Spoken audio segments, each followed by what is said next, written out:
जय जय श्री राधे श्री हरिवंश। राधा वल्लभ लाल की जय हो। सभी संतों हरिभक्तों की जय हो।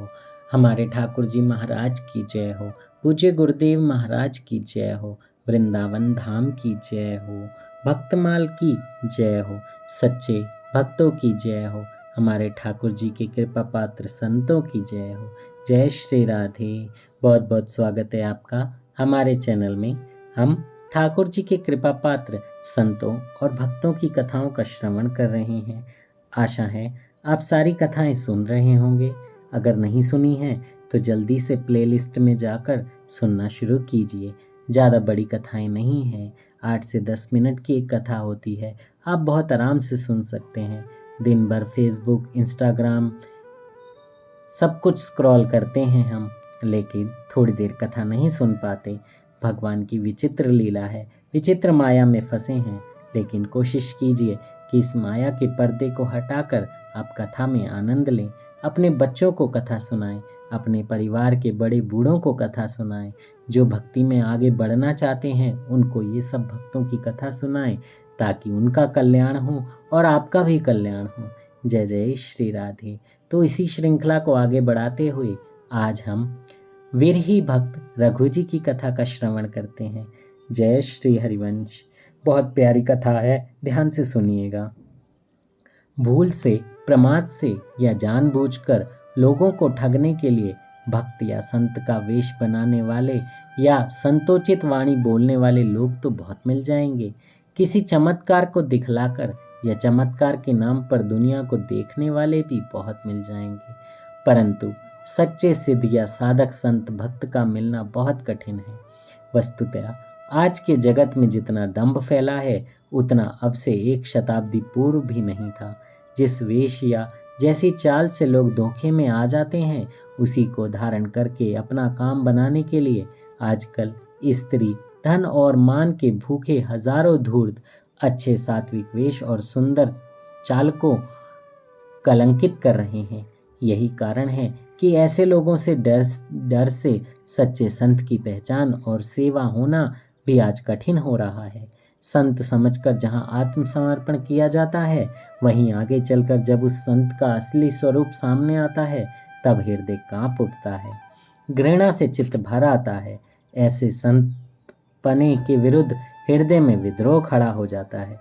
यही खास कारण है जिसने रूसी अनिश्वरवाद के अंकुर को धर्मपरायण भारतवर्ष में अपनी जड़ जमाने और पनपने के लिए स्थान दिला दिया है। परंतु याद रखना चाहिए कि ऐसे रंगे सियारों से भगवान कभी धोखा नहीं खाते। आखिर उनके पाप का घड़ा तो फूटता ही है। सचमुच ऐसे धूर्त लोग भगवान को बड़े बुरे लगते हैं। सच्चे भक्त इस समय भी हैं, परंतु वे बाजार में अपनी भक्ति का ढिंढोरा नहीं पीटते। इसी से हम उन्हें पहचान नहीं सकते। यहाँ ऐसे ही एक सच्चे भक्त का जीवन परिचय लिखा गया है और अब हम उस बारे में सुनेंगे। जय जय श्री राधे।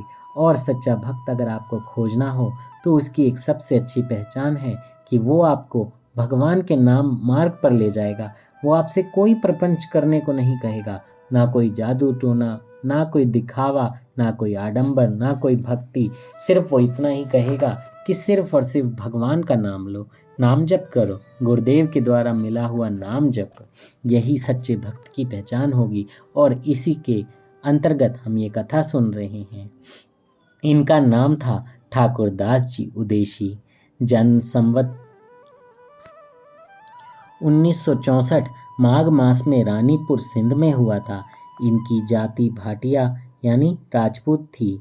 इनके पूर्वज 10-12 पीढ़ी पहले जैसलमेर से उठकर सिंध में आ बसे थे। आपके पिता का नाम श्री वल्लभ दास जी था। उदेशी है जो कराची में रहते थे।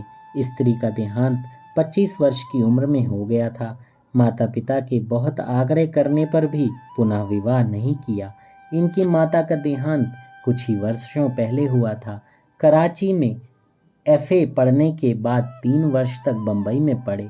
वहाँ BCom की परीक्षा देकर कराची लौट गए। बम्बई में किसी महापुरुष के संग से आप श्री राम की उपासना करने लगे। उपासना की बड़ी लगन लग गई।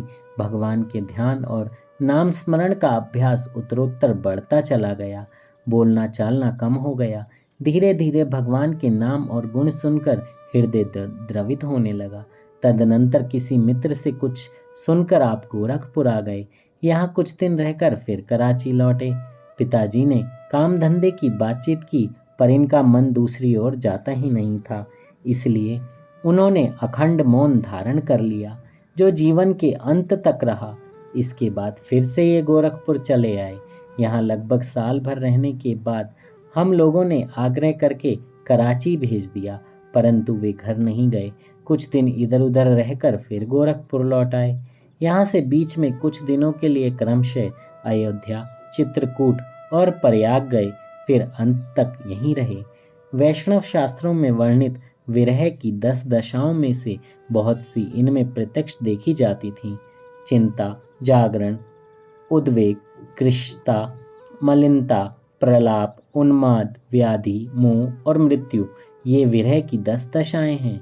जब ये विषय वासना से प्रेरित लौकिक 5 भौतिक किसी पुतले के लिए होती हैं, तब इनका स्वरूप तामसी होता है और फल दुख होता है।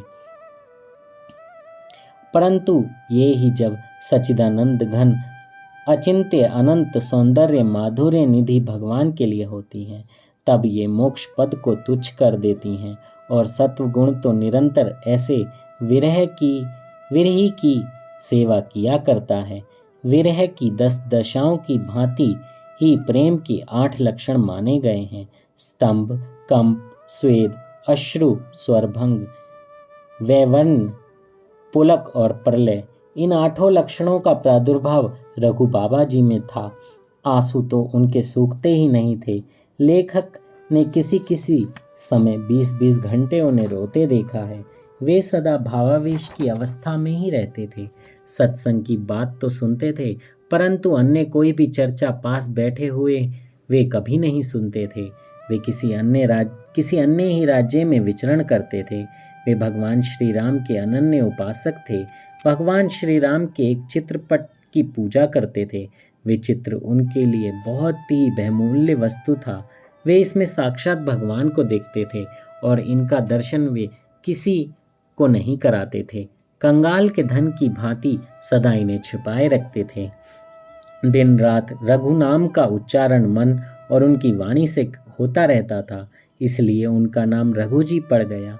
बहुत दिनों वो मौन ही रहे, पर एक बार इतना बोले थे कि मैं तो प्रेम दीवानी, मेरो दर्द न जाने कोई। जय हो। रामनवमी का उत्सव मनाया, एकादशी का निर्जला व्रत किया, रात को समय अनुसार नियम अनुसार स्वाध्याय करते रहे।